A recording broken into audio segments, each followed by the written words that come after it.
Welcome back to the PSN Commanders Network. It's your boy Tone, aka Tech. I am back with another live stream. If I can talk to God, for God, and I hope God's with doors and pave me for all people with doors ain't pretty much Davio. I'm here at the Washington Commanders. If I get too far into today's live stream, though, get to the first of the day, we'll get right into today's live stream. I know it's a little weird timing with the stream today, but the best time I can have if I go to work to go ahead and talk to you guys about the things that have occurred the last couple of days in Commanders land. Let's talk. We're going to chop it up and we'll get right into the shenanigans once the verse of the day. Pull up. Cool. So from Psalms chapter 37, verse 4, it says, "Take delight in the Lord, and he'll get the desires of your heart."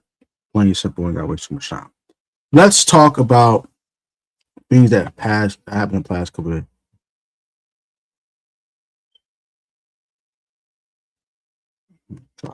What?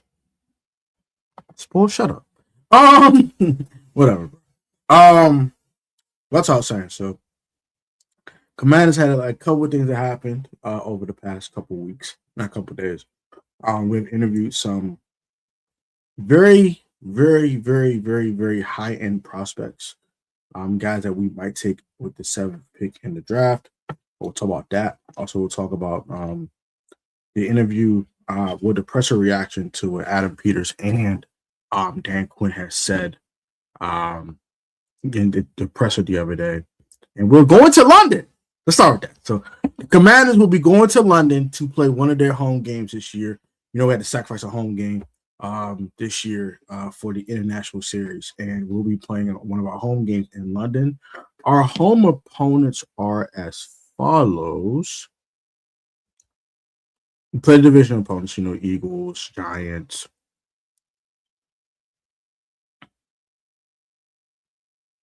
And we play the Giants, Eagles, and of course the Cowgirls. So we play those teams, of course. Then we play Seattle, LA, and Houston at home. We also play the Bungles. We play the Colts and the Falcons at home. So I'm tired of playing the Falcons. I am sick of tired of playing Atlanta. Can we stop playing the Falcons, please? Like for somebody, we stop playing the Falcons. I'm tired of playing the Falcons. But not here nor there. So out of all these home opponents, it's gonna be an AFC team. Probably we'll play the London game against. We played the Bengals. You know what I'm saying. We played the Bengals 10 years ago in 2016 when we faced them in London, and when Dustin Hopkins missed a 35-yard field goal to win the freaking game and cost us a playoff spot. But now we have redemption. We'll go out to London to face another opponent. I'm gonna think we're gonna play poetic justice and play the Bengals in London. I think this makes perfect sense. We played them 10 years ago, and we just couldn't finish the job, and we didn't win that game. So redemption stories will be in effect for that one. I'm gonna take my prediction. So we play the Bengals in our 2026 London game. Yeah, so we had to service a home game, unfortunately. So that sucks. It might not have to be a home game. We'll see. But from all of the reports I've heard, that one of our home games is going to be in London. So we'll see what week it is and all that. I would love to go to London for that. I think that would be very, very fun to see the world and also see a different environment. I went to go to London last year for my church's global mission conference. I didn't get to go. So this would be a nice redemption story. Me going to London this year to watch my favorite football team play either the Colts or the Bengals or the Titans. It could also be a road game. I'm hoping for that. I'm hoping not for that. So I want to go to Nashville to visit my best friend. So hopefully it would not be the Titans. I hope it's one of these other AFC games. Might need to be the Jaguars. I'll take that too. But yeah, that is the London conversation. We'll go ahead and move on to the next things. So Adam Peters and Dan Quinn had their pressers the other day, and we'll watch one of them. I'd rather watch Dan Quinn's presser because I think he gave a lot more insight than what Adam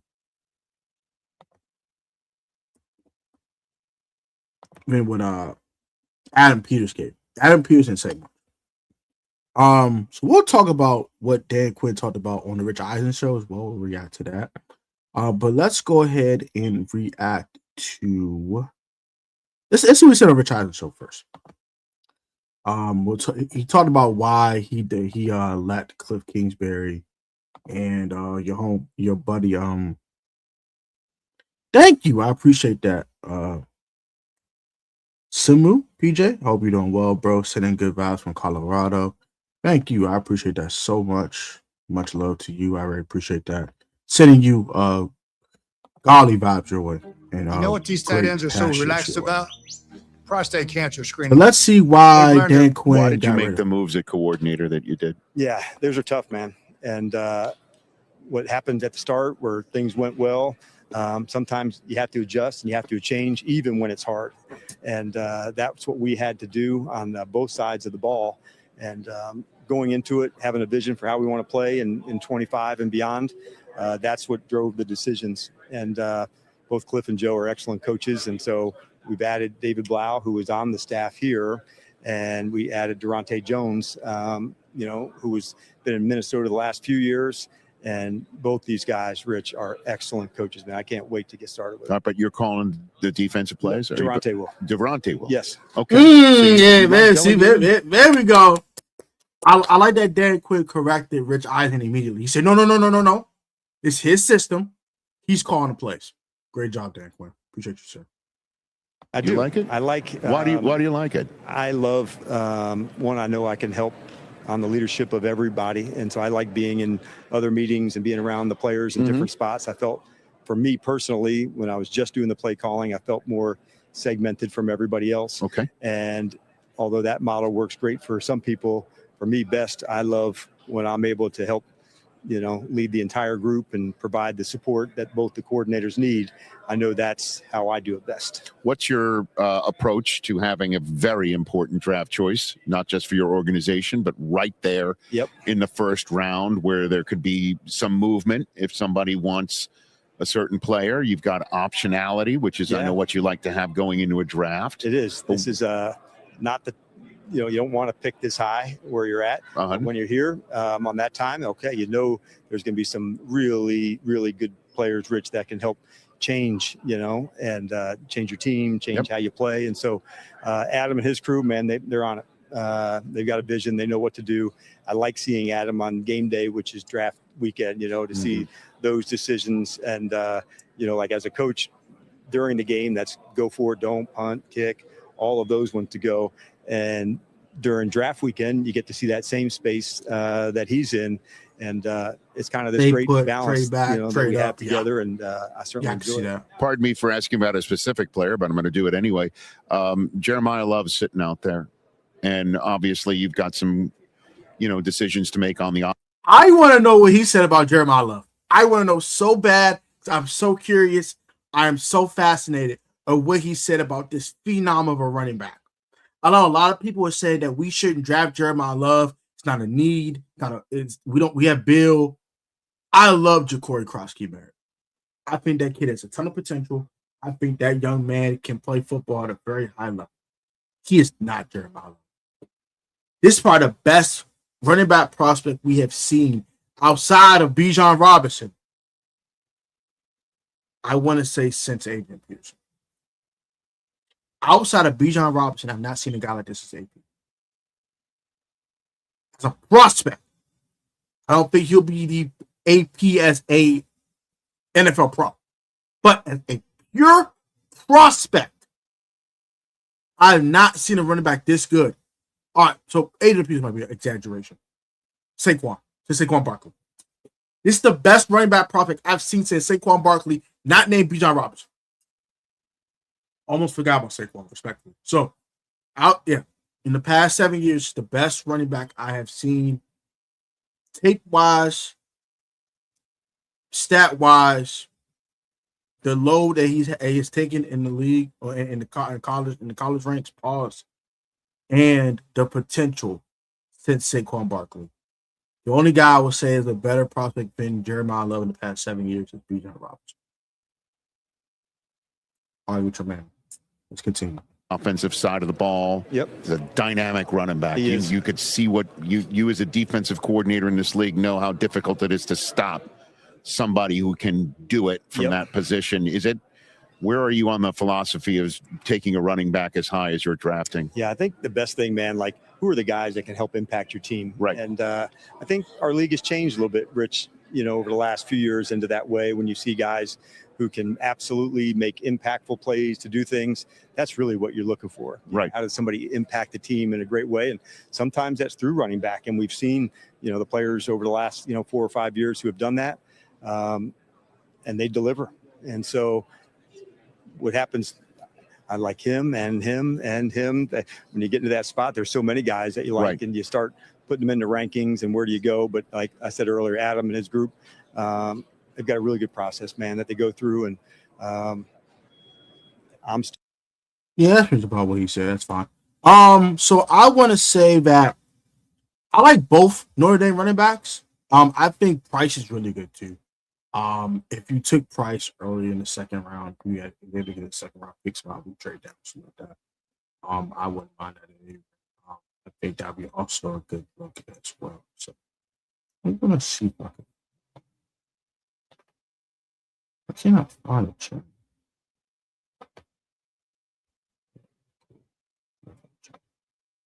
Alrighty. I think it's an option. Go ahead and find it. Yeah, it's just what Adam had to say there. But let's see what Dan Quinn had to say. Actually, we'll watch Adam. What you say about that? Well, hopefully the same. But yeah, I mean, every time you approach everything the same, and you want to really uncover every stone and do all the work on all the different possibilities, whether that's, you stay in pick, you trade back, you trade up, and you want to be sure you have all your bases covered because you don't know what's going to happen on draft day. Exactly. I completely agree with what Adam said there. Are you Jordan Peele? No, I'm not Jordan Peele. I'm not Jordan Peele. How do you feel about J.K. Wheatley and Danny Sutton in Washington? I like J.K. Wheatley Wheatley a lot. I'm a Penn State fan, so I watch him. I think he's a heck of a football player. I do think he'll probably take it in the 4th round. We don't have a 4th rounder right now, so it's kind of tough to say if we actually were able to acquire Zyke Wheatley.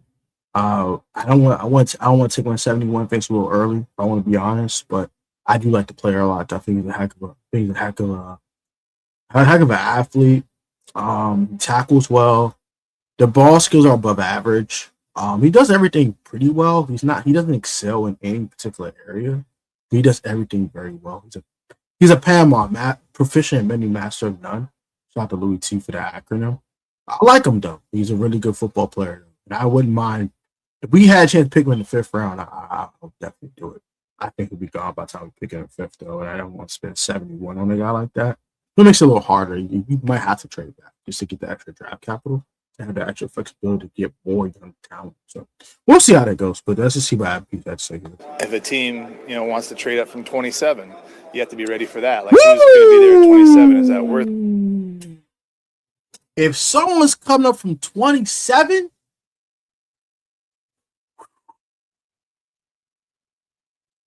I might have to take that.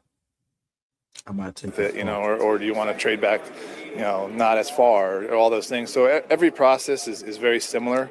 We want to make sure you cover all your bases, know everybody in the draft, not just the guys that are in the top 7 or whatever, because you never know what's going to happen. So, but we're working really hard. Our college staff's been grinding since it's really August in the summer. So we have a great kind of setup right now, and we're just getting into that after we get into free agency, really digging into the draft. But those guys have been doing work all year, so we'll be ready to go.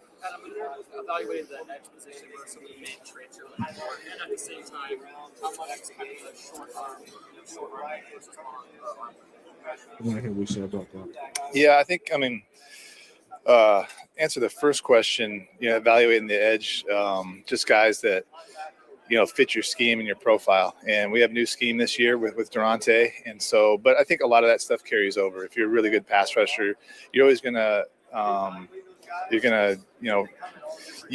pass rush is going to weigh more than run defense, especially the way this league is. But I mean, ideally you want Myles Garrett, that's who you want, but there's only one of those guys walking on the face of the earth. So, but a lot of those same traits, right? And, long, fast, explosive, can turn the corner, can finish, all those things. In terms of guys with shorter arms, and there's a few in this draft that are really, really good players, it's, arm length is, I can go into days on this arm length thing, because every time you measure somebody's arm, it could be 30, 31, 32, 33, just depending on who measures it. So you get a pretty good idea of how long their arms are with that, but you really, how well they play with whatever length they have. Some guys have shorter arms that play with great length and extension all the time. So, I think it's hard, but I think that's just this league, and we had 10 head coaching changes. So there's just always going to be turnover and volatility just based on the way this league is built and run. And a lot of teams have done really well. Like you look at the Patriots, they got to the Super Bowl this year with a new coordinator, albeit a really experienced and good one. So it just matters, how quickly you can implement that. And so, when you do that, what's your plan? Like how are you building that for success with the players that you have, starting as soon as you hire them? How are they building the installs? How are they teaching it? And how quickly can the players learn and adapt and excel in it? So, yeah, sure, it's hard. It really is. But, that's our jobs. Yeah. Considerations you take into that decision when you're dealing with the quarterback who's still within his first 3 years? Yeah, I think, with Jaden, all of our decisions are really in consideration of him. And this one, especially with keeping David Blau and their history for the last 2 years of working together. So that helped a lot, and that gives us a lot of confidence. They have an incredible working relationship, and David's an incredible coach. So that will help speed up the process for sure, where you don't have the getting to know kind of trust building factor. That trust is already built. So that'll really help us moving forward. But, I think that's everything, we're going to be doing is going to be with Jaden in mind. The expectations you guys are going to move on from Marshawn Lattimore. You guys made a final decision? No, we haven't made a final decision there. There's a lot of things that go into that. And, we'll still have a few more conversations, Ben. But, until then, he's still on our team.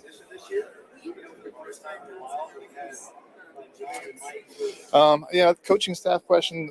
I don't want to get too deep into that, but that's the plan, is to. I like what he said when it came to real quick. Made a final decision there. There's a lot of things that. So I like how he's keeping the Marshawn Lattimore thing hush hush. They're gonna cut Marshawn Lattimore. I'm not really worried about that. It's a matter of, is there injury settlement involved? Do I trust the player? I think that arrest probably did him in, honestly. I thought they might have. I put it like this. I think they might have been willing to come out to Marshawn and ask him for a pay cut and keep him around, so they don't have to fill another hole. Pause. But at the same token, once he got arrested, it was like, all right, bro, you got a gun charge, bro. I ain't got time for that. I don't know if you're gonna get locked up for this gun charge or what. I'm gonna get rid of it. But now with the ACL tear he suffered back in week 9 versus the Chiefs, week 9 versus the Seahawks, I'm sorry. We start to play better. We start to see the old mark on that. But now there, it's a foregone conclusion. They don't get much on that. It's a matter of when they get rid of him, not if they get rid of him. It's a matter of when, not if. So, not worry about that too much. Let's go ahead and fast forward. Every chance of success. So, yeah, we'll do that. I'm not to pick at the scab here, but a guy like Trevor Walker got the door, you guys' success with finding those late round gems and those guys being such good contributors for you guys on this roster. How do you compensate for that and kind of keep that evaluation and success? Yeah, that is a good question, and I think obviously it's not orthodox for a college director to leave at this time. So we will have our work to do. But I think in terms of Tim, I really, that was a personal thing for me too. When I was a college director at Denver, I got asked to go to the 49ers, which was my hometown team, and great man by the name of John Elway allowed me to do that. And so I wanted to pay that forward. And I think Tim has more than earned that really with his 24 years of service to us. And so, that I respect that. Another question was asked about Brandon Ayuk, and he was like, yeah, really, he couldn't really speak on the player. He's still in contact with the Niners, but he said he's a good guy. He respects Brandon. He's talk the person, but not the player. So I'm glad he kind of said that as well. Dan Quinn never had a presser at the combine. I won't react to that just for time purposes. But yeah, I'll go ahead and look up some quotes for you guys from John Keim the other day, and we'll go ahead and look that up. Ruben Bain got his let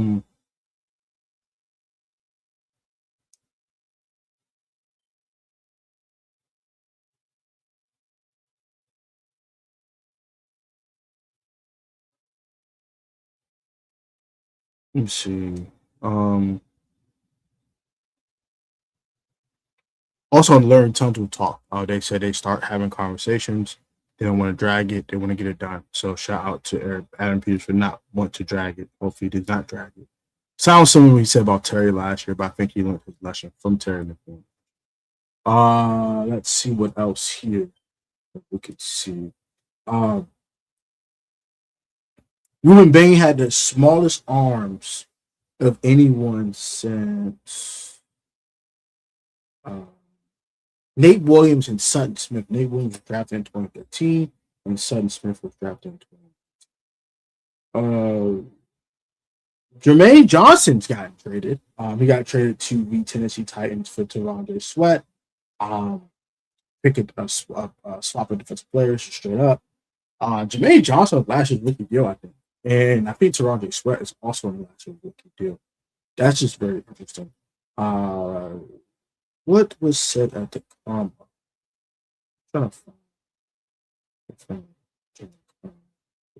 Also, the door still open for Zach Ertz to return.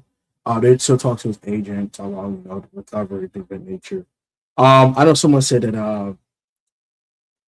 I did say if he came back, I wouldn't mind him being tight end 2 on the roster, but not tight end 1. I think he needs to be a complimentary tight end to another younger tight end. And I know some people like, but someone said that if he was signed, if they bring him back based on Khan's thoughts, I don't think he'll be going to a limited mentorship role. He has to be tight end 1 again. Signed.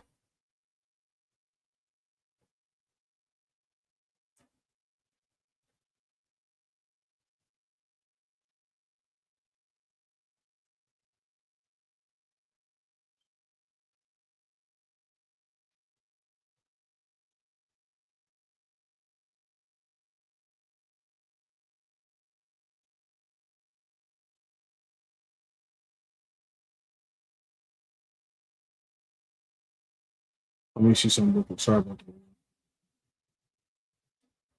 Trying to find these things for you guys real quick. Hope you guys doing well today, by the way. Trying to find this. Shout out to John Keim with 115,000 followers. Let me see if I can find. Of course, we going to London, baby. Going to London. Can't wait. We have met with Sonny Styles, the Ohio State linebacker. He says versatility is a big part of his game, which is true. Bobby Wagner has communicated. Well, he hasn't communicated plans to Dan Quinn yet, but he is planning on coming back in 2026. We haven't got to specific what's ahead or where we are yet. That'll be in the days ahead. I'm just talking about Sonny Styles. Bobby Wagner. So, Pierce said he would not be extending Daron Payne, but love what Payne brings to the defense. I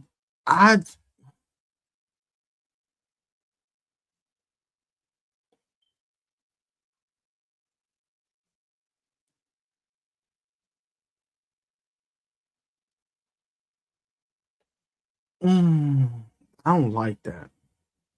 You gotta do something with Deron. Do something. That cap number's too high. You gotta do something. That's just too high.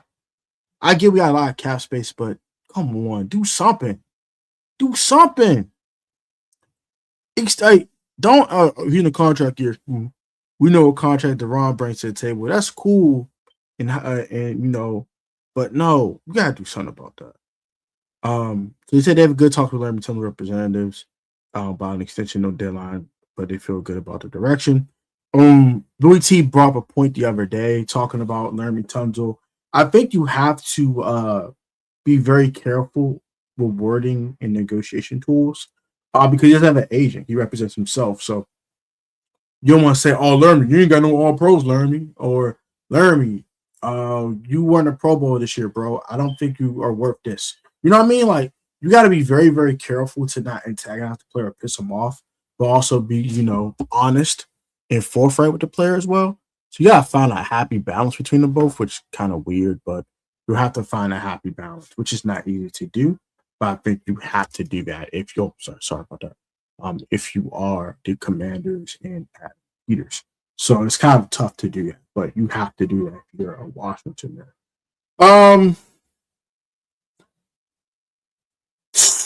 That made sense about LaShawn Lattimore, of course. Can't tell about Brandon Aiyuk, he's under contract. Talk about Zach Ertz, maybe being open to bringing him back, depending on the ACL tear. I think you can bring him back just not as your tight end one. And that's same with Bobby Wagner. Bobby Wagner want to take a lesser role. I think you had to get younger and faster, but also just have a couple of veterans who know how to win. I'm not saying don't play them at all. They don't deserve to play at all, but Bobby Wagner should not be playing 100% of snaps, and also Zach Ertz should not be your starting tight end. He could be the tight end 2 and 2 tight end sets. I think he could still have a 400-yard year next year, or 450-yard year next year as well.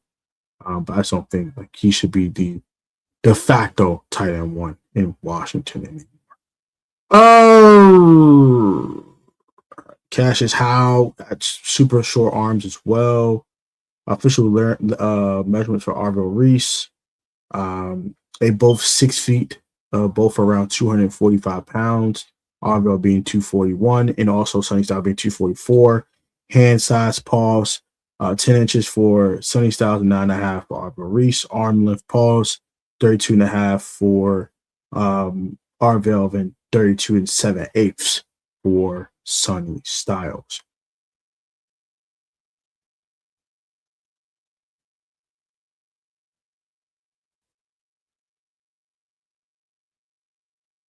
Yeah, so that's that. Big crowd for Caleb Downs, who a lot of people have mocked for Washington.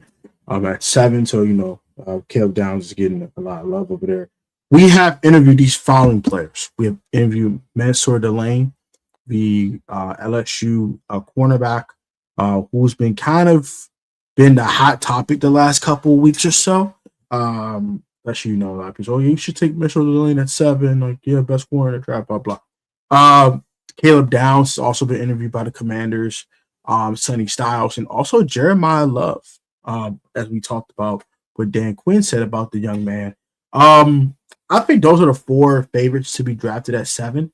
I think David Bailey, and now with the trade of Jermaine Johnson, we're not getting any of the edge rushers. That's a realization we're going to have to face now. We're not getting Ruben Bain, and we're not getting David Bailey. Cassius Howe is not worth the 7th pick. I'm going to keep standing on that, so I can't stand on it anymore. He's not worth the 7th pick. So, that being said, I think you have to go with one of those 4 players. Jeremiah Love, Mansour Delane, Sonny Styles, Jeremiah Love, or Caleb Downs. You got to go one of those 4 guys. I think those are probably the 4 best guys at 7. I might do a full 2026 first round mock draft for you guys sometime this week. But yeah, I just don't see us being able to get one of those guys at 7. David Bailey is good as gone. I have to face that reality. It sucks, but that is the reality. Ruben Bain is good as gone. I have to face that reality. Unfortunately.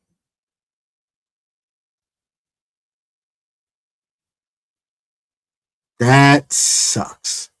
But I'm going to go ahead and get up out of here. Just want to give y'all a quick rundown of what's happened in the last couple of days.